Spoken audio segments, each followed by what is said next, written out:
Hello दोस्तों, स्वागत है आपका मेरे यूट्यूब चैनल में। आज मैं आपको बताने वाला हूँ कि साइबर अटैक्स के बारे में। जहाँ साइबर अटैक जो है काफ़ी इम्पेक्ट कर रही है हमारे लाइफ में, हमारे डाटा बेस को जो है कंट्रोल कर रही है।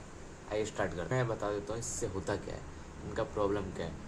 तो देखो, साइबर अटैक या फिर वाईफाई हम यूज़ कर रहे हैं किसी का, ठीक है, तो उससे भी जो है हमारा डाटा बेस और काफ़ी सारे चीज़ें जैसे ट्रांजेक्शन्स, मतलब पैसे हम ट्रांजेक्शन करते हैं तो उसके वजह से क्या होता है, अकाउंट भी हैक हो सकते हैं हमारे पैसे गायब हो सकते हैं अकाउंट से। सारी चीज़ें मैं आपको शुरुआत से बताऊंगा, ठीक है। तो अब हम करते हैं मेन पॉइंट स्टार्ट। जब पर साइबर अटैक जो आपने सुना हो, साइबर अटैक जो है अब अभी जो है काफ़ी सारे हो रहे हैं। चाहे वो पाकिस्तान की तरफ से हो, चाहे वो चाइना की तरफ से हो, चाहे वो हमारे देश के अंदर में ही से किसी से हो, हमें उससे संभल कर रहना होगा, ठीक है। क्योंकि अभी साइबर अटैक बहुत सारे हो रहे हैं। हाँ, मैं आपको एक साइबर अटैक का वीडियो दिखाऊंगा जहाँ पर लोग क्या करते हैं, आपको सामने से कॉल करेंगे और बोलेंगे कि मैंने तुम्हारे पापा ने बोला है इतने पैसे डालने अकाउंट में तुम्हारे, और वो क्या करेंगे, वो लिख कर भेजेंगे लाइक दैट। मैं आपको स्क्रीन में दिखाता हूँ। तो वो क्रेडिट करके ऐसा मैसेज भेज देंगे उन्हीं का नंबर से। बट अगर कोई जेन्युइन मैसेज आता है ना, तो वो कंपनी से आता है। लाइक अगर वो आपका पंजाब में है अकाउंट है या फिर किसी भी अकाउंट में है, ठीक है, एक्सिस बैंक में हो, तो उसका एक्सिस बैंक ऊपर लिखा रहेगा तभी आता है। बट वहाँ शो हो रहा है उसका नंबर, क्योंकि उसने डायरेक्ट भेजा है, उसने लिख कर भेजा है, ठीक है।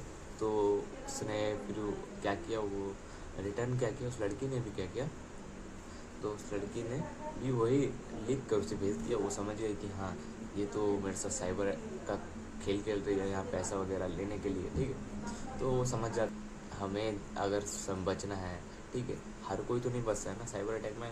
भाई 20-90% आ ही जाते हैं लोग, ठीक है, 50-60% फंस ही जाते हैं, ठीक है, क्योंकि उनके खुद के गलती की वजह से, ठीक है। तो उन्हें हमें समझना होगा कि हम किस प्रकार से ट्रांजेक्शन करें। अगर मान लो हम ट्रांजेक्शन कर रहे हैं, ठीक है, तो ट्रांजेक्शन में भी ना हमें भी किसी से वाईफाई लेकर और हमें ट्रांजेक्शन नहीं करना चाहिए। उससे क्या होता है ना, अगर मान लो सामने वाला मैनिपुलेट है किसी चीज़ से कि हाँ, ये आपका अकाउंट से पैसे हड़पना चाहता है, निकालना चाहता है, तो वो ऐसे हैक कर सकता है अगर वो थोड़े बड़े हैक्स जानते हैं तो। और हैकर्स तो क्या है ना, हैकर्स तो कुछ भी कर सकते हैं।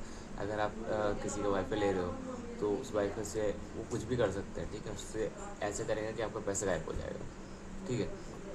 तो आपको उसको समझना पड़ेगा। अब यहाँ पर मेन मुद्दा क्या है, वाईफाई लेने का कसूर क्या है। देखो, वाईफाई लेना नहीं चाहिए, क्योंकि वाईफाई उसी बंदे का लेना चाहिए जो आपकी करीबी हो, उसके अलावा किसी से नहीं, ठीक है।